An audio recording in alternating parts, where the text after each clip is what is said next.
Eisert with us. Jens Eisert is a professor in physics at the Free University in Berlin. He has very wide-ranging interest in theoretical physics and lots of different results across the spectrum. But today he'll talk about how to sort of better connect the theory of quantum supremacy with the experiment, in particular the experiment of quantum simulations. And he'll talk to us about anti-concentration, a sort of important sort of component of the theory of quantum supremacy. Okay, so let's turn it over to Jens now. Yes, wonderful. That's correct. Thanks so much indeed. Thanks for the kind invitation, and thanks to the organizers for all the effort and sweat of setting up this wonderful workshop, and now also for pursuing this as a virtual event in these somewhat awkward times. So today is Supremacy Monday, and indeed in this talk I will be trying to be pretty much faithful to this theme when we have a look at efforts that are aimed at what could be called the closing of conceptual and mathematical loopholes of showing a quantum advantage for quantum simulators, or quantum supremacy for that matter, even though the term has fallen slightly in disfavor recently for its somewhat awkward undertones.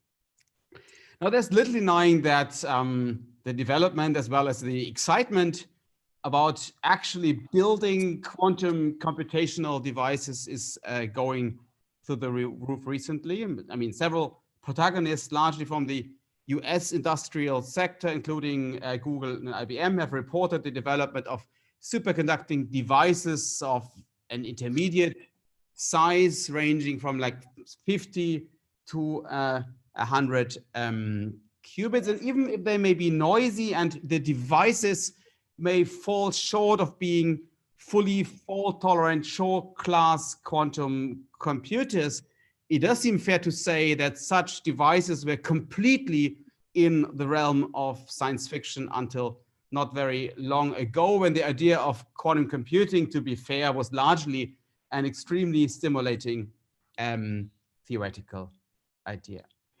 So this is very exciting indeed.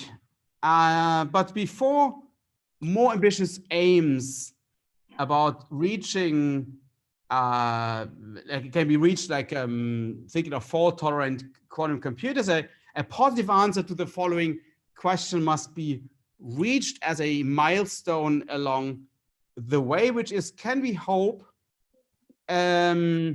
noisy, realistic quantum devices to provide some sort of computational speed up over classical classical computers. And that's kind of basically what's at stake on Supremacy Monday. Not so much kind of looking at a practical problem, solving some practical issue, but just conceptually have some task for which there's strong evidence that one outperforms the best classical supercomputers for the same task. And indeed, Sergio just gave a wonderful talk about reaching such a quantum advantage realized with a random circuit on 24, 23 qubits at Google Labs. And we will hear a lot more tomorrow about it. Now, complementing this effort, there has been almost at the same pace a development of quantum simulators, so devices that offer an enormous degree of control, but not quite enough to be fully fledged universal quantum computers. They're in a way the dirty brothers of quantum computers. But well, they exist, and they're one thing, they are large. So the asymptotic limit is in a way built in, say with systems of cold atoms in optical lattices. One can think of devices that have 10,000 or even 100,000 sites. That is to say atoms, that is to say qubits under relatively high levels of control. And recently one has also taken steps towards making such quantum simulators programmable as kind of intermediate devices somewhere in between a quantum computer and analog quantum simulator. And like questions that are generically probed with such quantum simulators are, say, ground state questions of integrate quantum matter or quantum materials, then kind of dynamical questions of quenches following local time evolution generated by local Hamiltonians, or slow evolutions that are in some way reminiscent of adiabatic quantum computing. And indeed, with such quantum simulators, one can address a number of integrate physics problems of interacting quantum matter, both in equilibrium situations or in out of equilibrium situations like many-body localization in 2D, where there's still some puzzles around whether this phase even exists, slow quenches in 2D beyond a Kibble-Zurich mindset, and so on. So there's a lot to say about this, but not really today. I think for the purposes of this talk, it's important to stress that such quantum simulations can be performed under very precisely controlled conditions in 1 and 2 spatial dimensions. And at the same time, one can also do like classical, not fits, but classical resimulations of the same kind of setting using the best known classical algorithms run on classical supercomputers that nicely kind of confirm what's going on for short times. And for short times, these algorithms can be made in principle precise, that one would even be able to give rise to a kind of rigorous error estimate.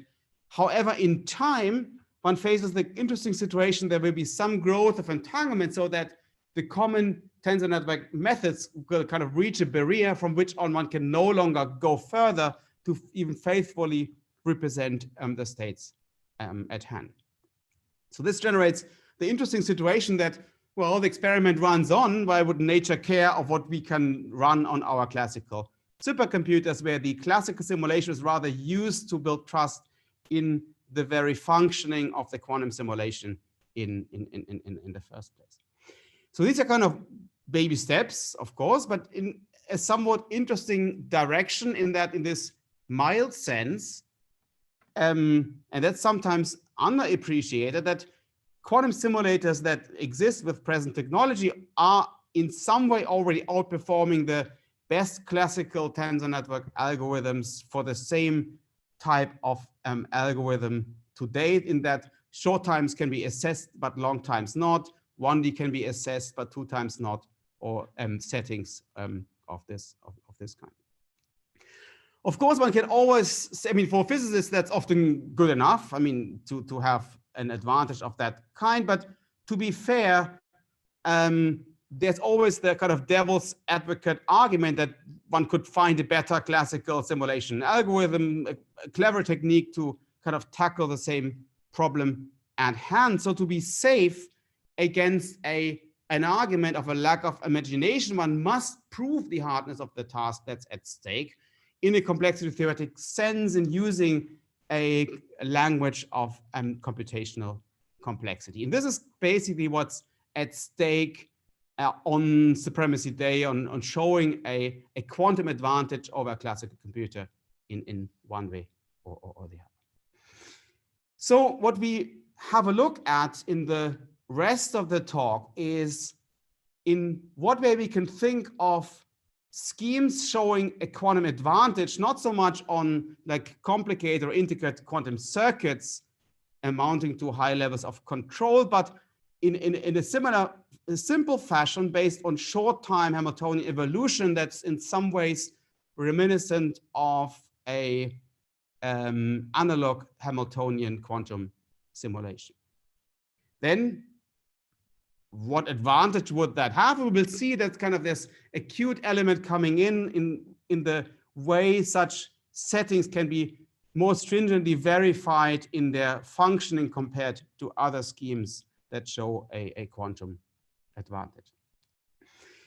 Now, a quantum advantage has a lot to do with being pedantic about things. I mean, they're not really a quantum advantage scheme is not really solving a practical problem after all. So it's kind of sharpening the mind towards what it means to have a kind of computation advantage over another device. So it's a very good idea to be very precise about the assumptions made or pedantic about the type of argument. So we sat down quite a bit and thought about how one could kind of lessen the conceptual mathematical assumptions and loopholes that enter the argument, where we spend quite some time with later. So here, notions of anti-concentration matter and random circuits, unitary designs. I will take this as an excuse to also mention other recent efforts building on that as an interlude on actually realizing unitary designs with negligibly few T-gates and realize what could be called quantum homeopathy, because it's a striking and rather surprising result where I'm looking for interesting applications one could think of. So I'm eager to hear your opinions where this setting can be used, because it's really quite astonishing that this is actually possible. And then depending on how it goes with time, I will, in the very end of the talk, kind of meditate a bit, ask what next, might think a bit on notions of Hamiltonian or distribution learning, or kind of ask general questions of what next should be on the agenda after a kind of sampling-based quantum advantage has been reached in the nice fashion as Sergio has just explained it in the previous talk. Now, the known schemes for quantum advantages, they're based on sampling schemes, and this for a good reason, as quantum computers are good at sampling distributions, but these problems can be hard for classical computers. So the known schemes that show a quantum advantage one way or the other are schemes that produce output distributions that are rather flat and rather close to being uniform, but for which they're still intricate enough so that one cannot easily resample the same distribution on a classical device.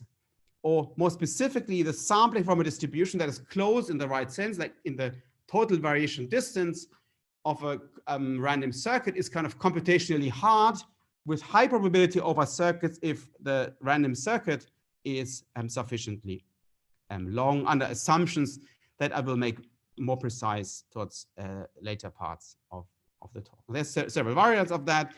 Historically, there were like boson sampling and IQP circuits settings first, then random circuits based on Haar random unitaries or other universal gate sets came into play. So the scheme realized by the Google team was basically a variant of a sufficiently deep random circuit that was implemented in Santa Barbara. And this is a spectacularly interesting scheme where one does have a random circuit implemented, giving rise to this distribution for which there's strong evidence that a classical supercomputer cannot approximate the distribution generated by the quantum scheme. So how would one find out whether one has done the right thing in the first place? And there's several ways one can think about the problem. Sergio has very beautifully explained different schemes and different mindsets with which one can address the question. Maybe the most stringent way of addressing the question is to take a device-independent black box verification mindset and just basically go into the lab, stare at the data generated and say, oh, if the data are right, then you say the data are right and the green light goes on. And if the data are not so much right and the noise levels are too high, then the red light would go on. That's basically a black box verification test. Slightly more precisely stated, a black box verification test with a sample complexity M would be an algorithm that takes a binary string as an input and would, in the hypothetical situation of having precisely the right distribution, realized, except with probability like larger than 2/3. But if the distribution is off by more than epsilon in the total variation distance, then the probability of accepting that output would be like smaller than 1/3. And one would call a black box verification test as sample efficient if the number of specimens drawn would be polynomial in the system size. Note that this is an argument on the sampling complexity and not the computational complexity. So one can give the algorithm unlimited computational power to come to the conclusion. It's really about what samples to take and not about the computational complexity of running this specific algorithm. Now, in this mindset, of course, there is distributions that can be black box verified. If the distributions are rather peaked, then one can easily see that there's black box verifiable settings from polynomially many samples. But if the distribution becomes too broad and is anti-concentrating, then there are settings where every black box test requires an exponentially large number of samples to come to a conclusion. And the proof tool that is behind that is kind of cute. It's the funniest norm I've encountered in my life. Features strongly here, which is the p minus max minus epsilon 2/3 norm, which is you take a probability distribution, you chop off the largest element, then you chop off the smallest element summed up until you reach epsilon, and of that remaining part you take the Ranye 2/3 norm, and that's kind of the norm that's in the center of this theory. Jens, can I ask a question? Please do so. Yeah, so this black box certifier, so this person gets the description of the circuit that generates the samples, correct? That's correct. Yeah, but you're saying we're not concerned about computational complexity, but in some sense it's reasonable to ask that this person runs some classical test. But that is a problem then, or you don't want it? Why you're not imposing that? I mean, that it's a classical verifier and it has, polynomial time algorithms only, or something efficient. Oh, yeah. I mean, it's just want to be more forgiving in that I grant the verifier even unlimited like computational power to just take that part out of the game. But of course, I mean, all inputs are available. In particular, the original input of the algorithm is available to that setting. Mm-hmm. Yes. There is a question in the Q&A which shouldn't take too much time. It says, are the bounds of 2/3 and 1/2 special, or is it an arbitrary choice? Oh no, you're absolutely right. That's a short question. They are completely arbitrary. I mean, any number different from 1/2 will do the job. I mean, you just iterate the argument and like any number would go. These are completely arbitrary numbers. They have no significance. Right. That's a very, very common way of like formulating weak membership settings and so on. Okay, now the interesting insight here is that if you apply that machinery to the circuits at hand, you find that boson sampling, IQP circuits, also random circuits, they cannot be black box verified from polynomially many samples. That's kind of interesting. So in a device-independent fashion, one cannot verify the correctness of these distributions. One does need further assumptions, and Sergio has just beautifully explained like cross entropy tests in their variants to come to meaningful conclusions. Now, in the physics community, like the directions are kind of widely ranging. Many people are quite relaxed about such statements, and there's indeed the common prejudice that when one thinks of a quantum simulation, to verify a quantum simulation, one needs to be able to efficiently classically simulate it. And if you can, you would be able to just track the quantum simulation. And if you cannot, then there's no way you can find out how you can find ways to certify the correctness of a quantum simulation. Never mind. This is a kind of a common prejudice that one hears quite often. So how can one think of like more stringent ways of verifying quantum advantage schemes? And this was actually born out of our efforts of thinking of the simplest quantum advantage scheme one can think about in the first place. It should be a scheme, like the simplest scheme, that doesn't make use of any type of control, of quantum gates, of circuits of any kind, but just of some fixed Hamiltonian short-time quantum evolution, but retaining at the same time like hardness proofs with under total variation errors in a similar fashion. And we kind of worked on this for quite a while and had a kind of an iteration of schemes until we came up with schemes that presumably are maybe the simplest conceivable schemes for a quantum advantage of any sort. And I will present actually one of those examples, although I'm happy to say more about some others. So there's several schemes of this form. I will say something about one of them, which is the one in the left that has some sort of randomness. Other schemes have no randomness whatsoever in their initial state. So what's the scheme? You prepare quantum bits in just some two-dimensional rectangular array. But this initial state would not be some complicated correlated state. It would be not like a high entropy state or a state generated by a circuit, but just a product state. And this specific product state would be random, but IID random in that the state of the qubits would be IID drawn from a two-valued probability measure. Again, that's not set in stone. There's other schemes that have no randomness, but here you have like this IID randomness in the qubits. But otherwise, it's just a pure state, which is the product state over the 2D lattice. So if you want, you can think about such a setting as being like the ground state of a disordered optical lattice, if you like to think in these terms. If not, it's just a two-dimensional setting with qubits being placed in a product state.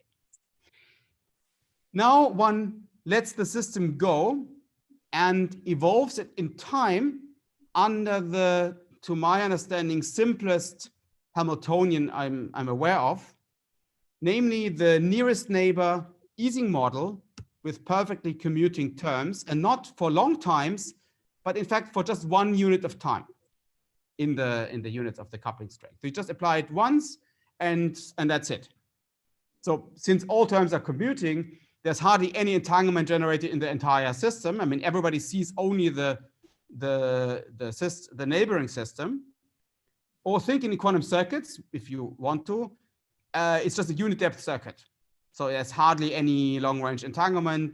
Everybody sees the neighbor and that's it.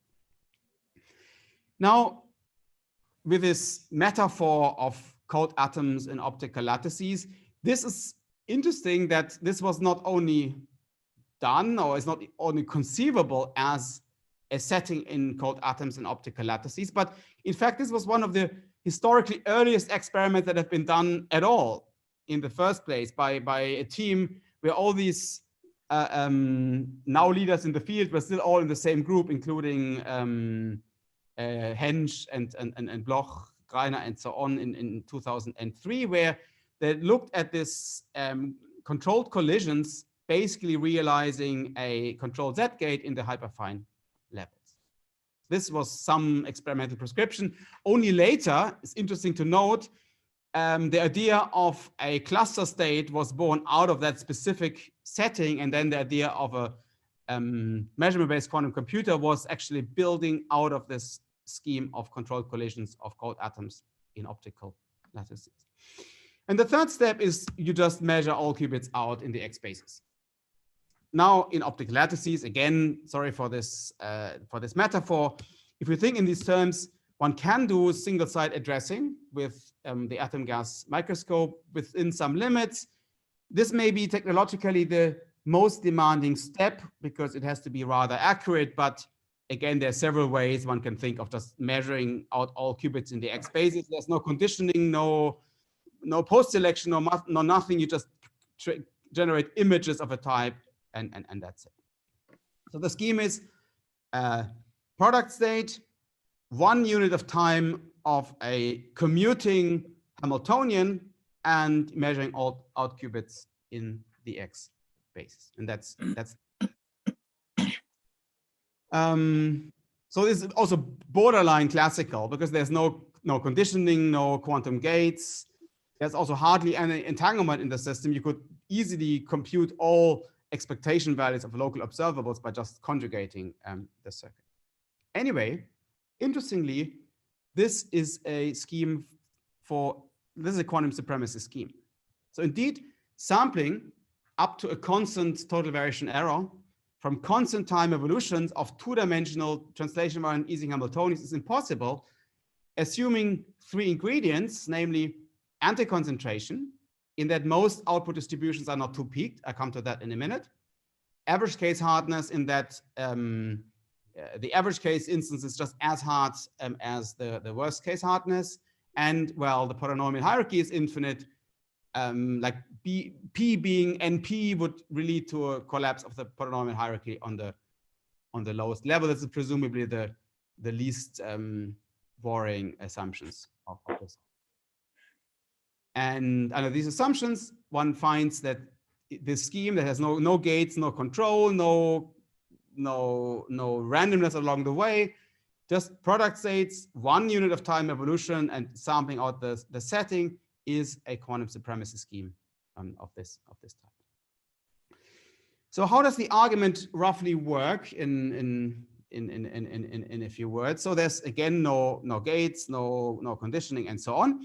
But one can show that the statistics that one get on these measurements is the same as if one had done a measurement-based scheme with measurements in the XY plane as a computational scheme, which is post-selected, which in turn can be seen as, if you make a kind of look at space and time, like one side of this scheme would be time and the other one would be space, that the statistics at the very end of the circuit is precisely the same as if one had done a universal quantum circuit that is universal for both BQP, that consists of Z gates, control Z, T, and Hadamard gates, except one doesn't have to implement the circuit, but the statistics obtained is precisely the same as if one had done this type of universal quantum circuit.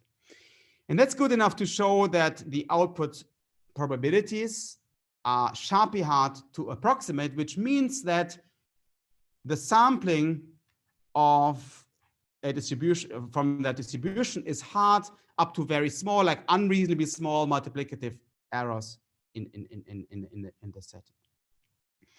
Now, these stringent assumptions on multiplicative errors, they can be made softer by making use of the Stockmeier theorem machinery to relate the hardness of this to the hardness of sampling with more meaningful additive errors in the total variation distance, assuming anti-concentration of the distributions, to which I come also in a minute. So this together would allow for physically more meaningful constant errors in the total variation distance for the entire scheme. So we were quite happy with this at the time, meaning that one can do a quantum advantage setting with no control, no gates, no circuits, by just preparing a state, letting the system evolve for one time under a nearest neighbor Hamiltonian and just measuring what you have. And that gives rise to an advantage scheme of a certain kind. However, we kind of wanted to work harder and kind of stare more at the assumptions that are entering here, or of anti-concentration, of average case hardness, or the polynomial hierarchy, and instead at these assumptions entering our proof. And here we joined forces with Bill Pfefferman from Maryland and also with Adam Boland from Berkeley, and stared at these assumptions and asked questions whether we could lessen these assumptions and kind of close these conceptual loopholes by replacing these assumptions by stringent mathematical proofs that do not make further assumptions. The first step in this, along these lines, was to more carefully look at the issue of average case hardness, where we found, using ideas of interpolation between random and specific instances and using the Berlekamp-Welsch theorem, that one can indeed see that it is sharply hard to compute like 3/4 plus 1 over poly n of the output probability, so that a constant fraction of the instances encountered are actually as hard as the worst case complexity, which leads to an average case hardness of the overall setting under, well, at least under perfect sampling in the scheme, which kind of significantly lessens this average case hardness assumption. What was like considerable work, and that what pretty much annoyed us in this was this anti-concentration assumption that the most output distributions are not too peaked. It takes a kind of moment of thought to realize that if the circuits are mixing enough, if they are so-called unitary design, meaning that they are like a uniform covering on the unitary group, which are uniform in the sense that all polynomials of degree 2 are precisely giving the same value as the averages of degree 2 over the Haar measure of the unitary group. That have a lot of applications in many settings. And the impetus was on kind of seeing that the effective random circuits that are generated by these schemes give rise, if the circuits are deep enough, ultimately to an approximate 2 design of a kind. And here a machinery that came into play that's kind of cute and maybe unexpected in this setting, namely like rather condensed matter inspired tools and methods, in that the convergence speed of an average of a random circuit to a unitary 2 design can be related to the spectral gap of a fictitious Hamiltonian, local Hamiltonian, frustration-free Hamiltonian that has to be bounded from below. Now, to compute spectral gaps of Hamiltonians is a notorious problem, but for frustration-free Hamiltonians, there are quite some tools available, like Knabe bounds, Nachtergele bounds, to prove lower bounds of this quantum many-body Hamiltonian, and by that show the convergence to an approximate 2 design, and from that show that the distribution generated is having the right anti-concentration property, meaning it's like the converse of a concentration bound, in that the probability of having outliners is not too small, in that the distribution is a rather flat distribution in a very precise sense. And this anti-concentration that is commonly used assumed in these settings, like in boson sampling, is here not assumed to be true, but really proven to be valid in this setting, albeit at pretty heavy costs and hard work. But this loophole was kind of settled as well. So when going through these assumptions, so we basically one by one kind of lessened or removed the assumptions going in, except that the polynomial hierarchy is still infinite as kind of a complexity theoretic underpinning of all this. That's probably there to stay, but under very mild conditions, one can see that the sampling under a constant time evolution of a 2-dimensional Ising Hamiltonian is impossible on a classical computer, whereas in a quantum setting, it just looks at evolving quantum states for short times under perfectly meaningful, physically plausible nearest neighbor Hamiltonian. So there are near-term quantum simulators that are kind of intractable for classical simulators that don't make use of control, no quantum gates, no circuits, but they're still intractable for classical computers in a quite stringent sense. And most conceptual and mathematical loopholes along the way that are often assumed to be true can be here really rigorously nailed down and proven in a very precise fashion. And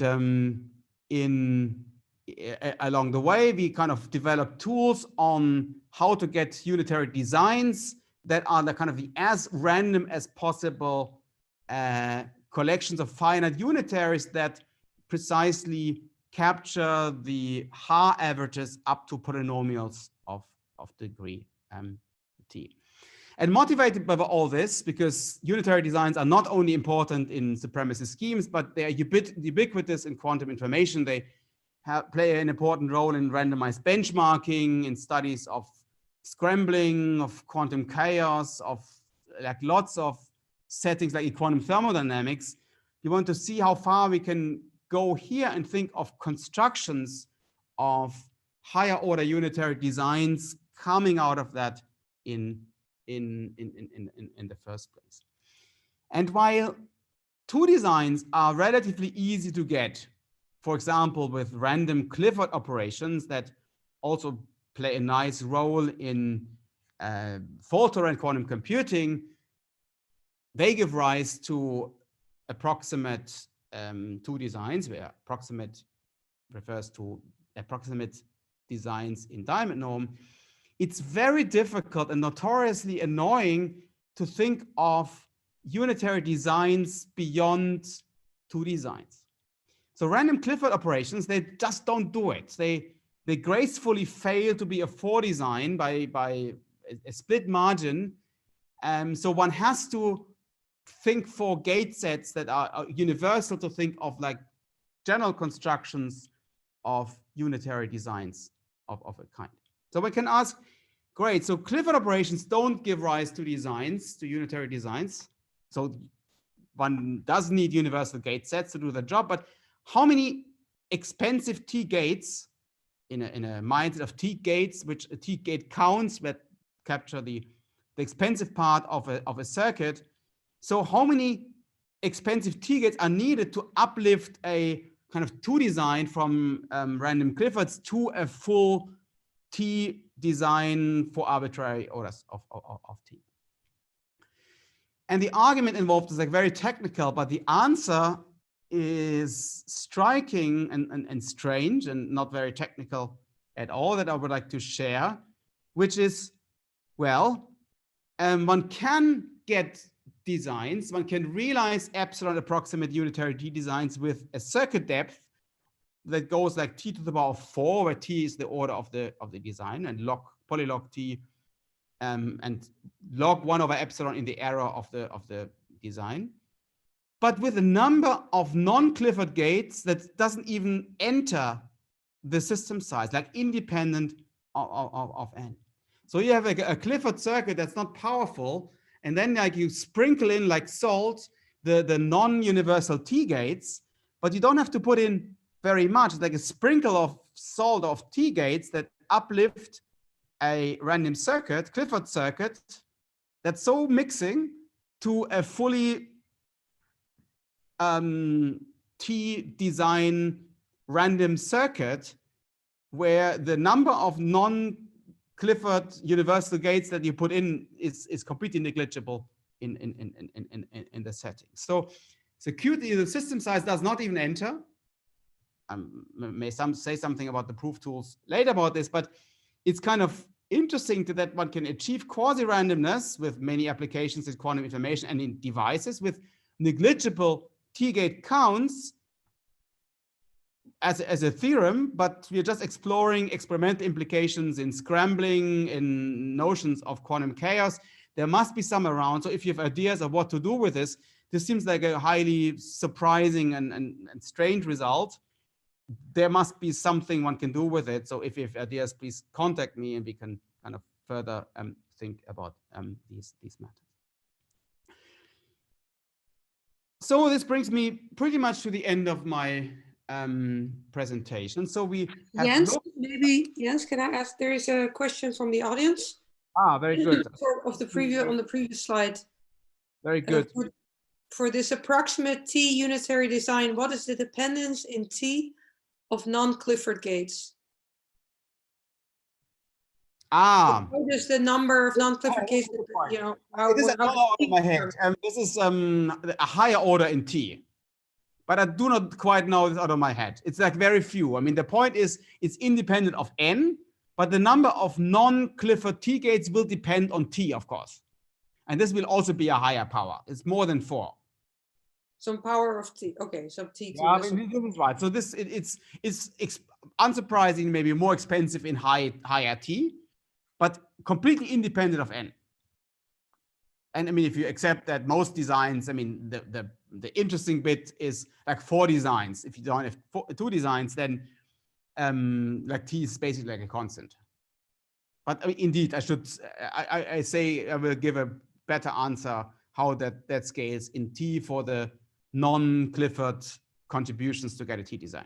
Yeah, sure. Okay, but thanks. Yeah. Oh yeah. Okay. Good.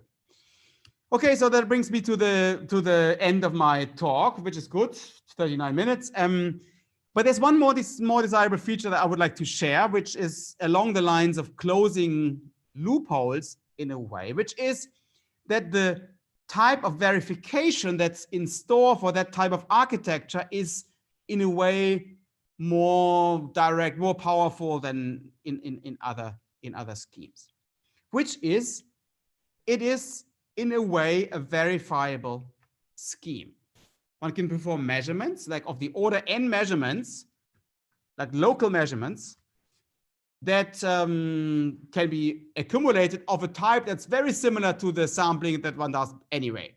It's not only X measurements, but X and Z, but it's basically like the experimentalist does some experiment and sends you the full package, and then you resort the same data that you get and make a software experiment.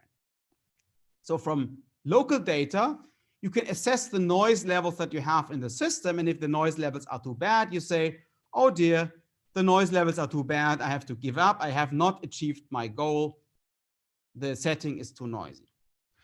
But if the noise levels are good enough and the experimental data are right, then one not only builds trust in the functioning of the scheme, or one kind of likes the scheme, or it looks good, or one gets some good vibes, but the data one acquires are giving a hard bound to precisely the right quantity, namely the total variation distance that also enters the complexity theoretic argument. So by taking these measurements, one can basically verify that the state one has prepared is a right state in the scheme.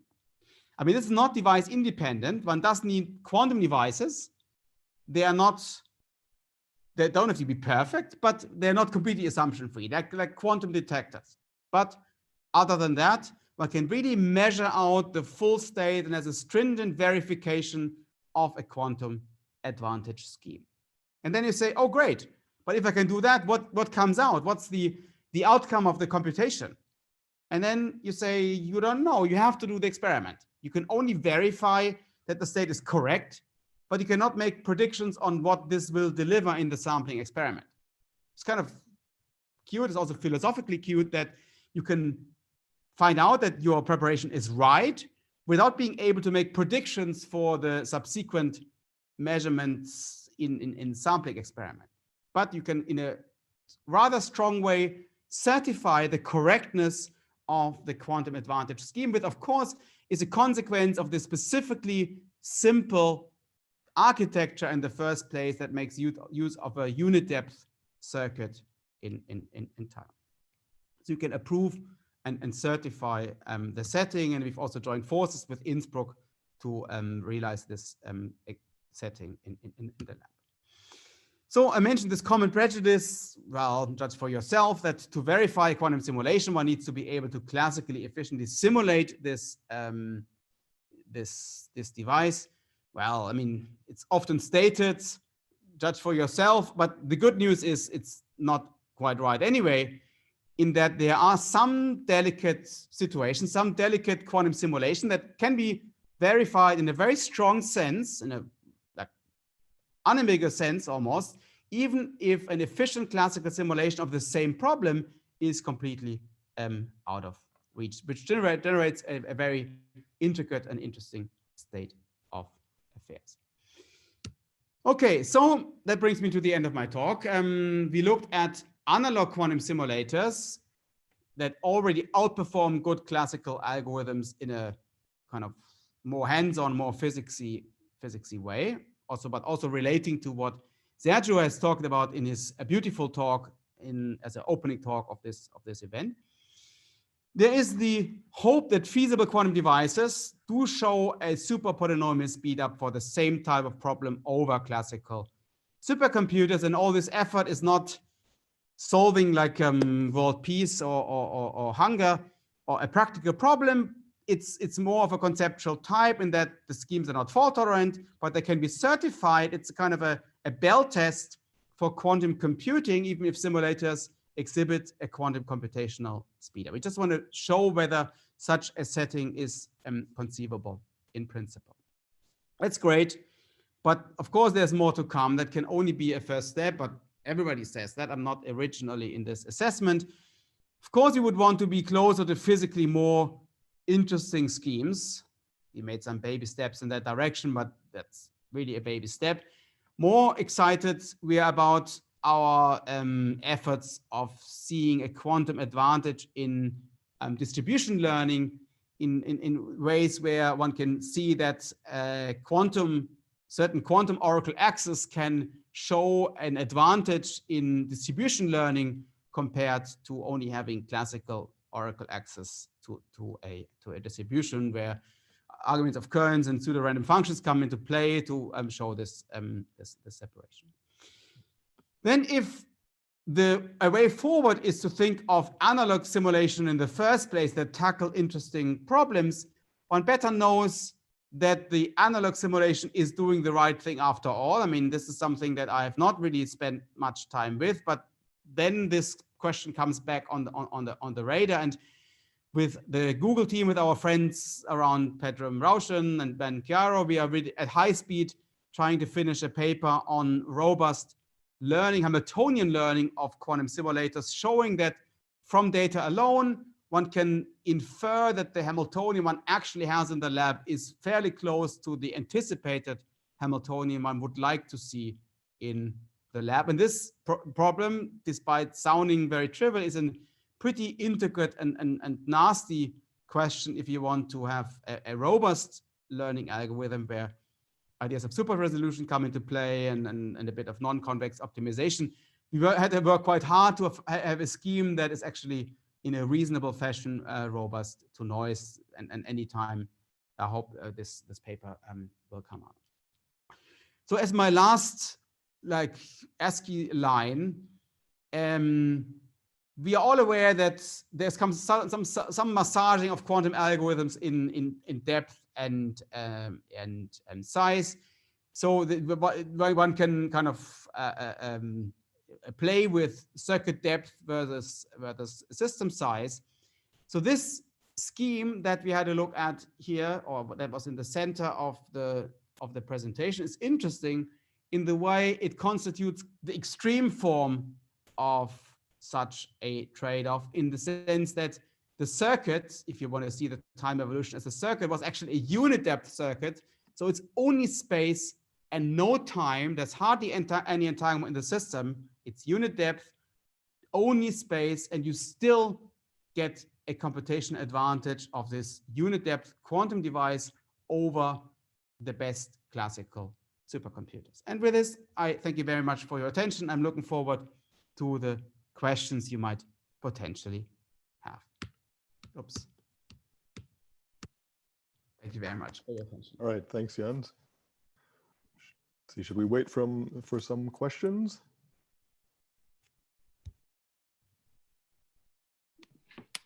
I'm not very good with this question and answer thing.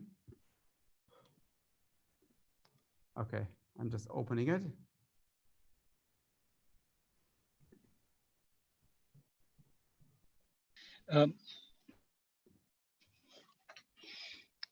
Sorry, Jens, may I ask a question? Hello? Yeah, sure. I cannot really read it now, but it's better when you say it in words. Yeah. Yeah. Okay, so I'm not sure this, which is these quantums that can be, at least in practice, simulated, up to a certain depth. And so how do you reconcile exactly what you're saying? So what was the difference here? Oh, there was a hiccup in the connection at the beginning of your statement. Can you repeat the beginning of your question, please? Yeah. So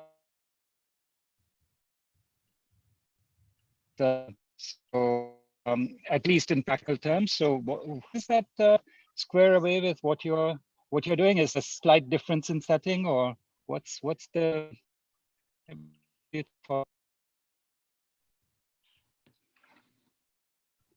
Oh.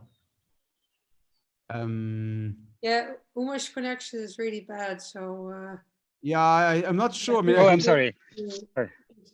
Imagine his. Sorry. So okay, I can only guess. Okay, I can guess, like make a kind of hashing. Well, I make a guess of what you've asked, and then I say something about this, and then you say, is that connected to your point? So I mean, so it's your question related to like how different is such a scheme from other schemes, and I would say it's I mean on the physical level it's extremely different.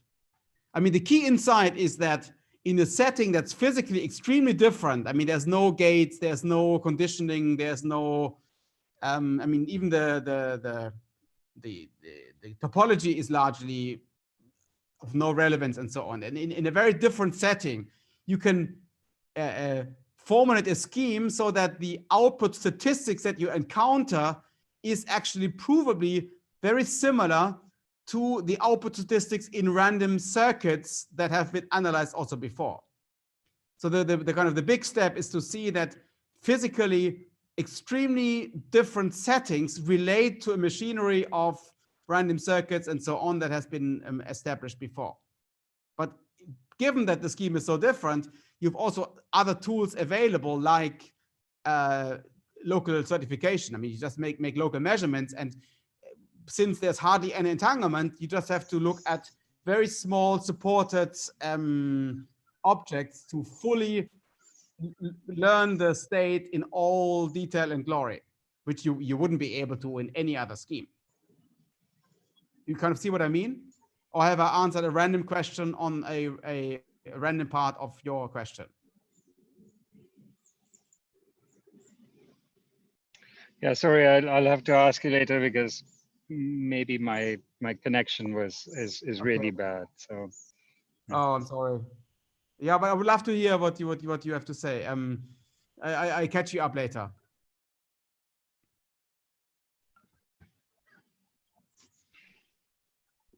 Okay, great.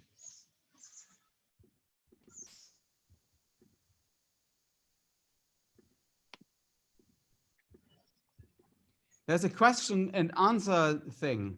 Why can't I see this? Yeah, there is quite a lot of Q&A. Actually, it's piling up as we speak, but I would like to suggest the protocol that you, Jens, that you get onto it in the coming time, maybe at the beginning of the next talk, and see if you can answer by text, because that's a bit how the Q&A is set up. Okay, wonderful. It can be answered, and everyone can see the answers that you type into those questions. That sounds perfect. Yeah, absolutely. I mean, I can't see them now, but I will figure out a way to see them. You better plug in your computer first. Okay.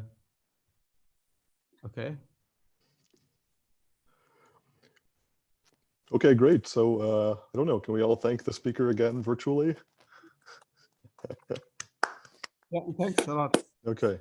Some settings of Zoom have an applause button, but not this one. Okay. That's all. Let's do it. Okay, great. We have 5 more minutes.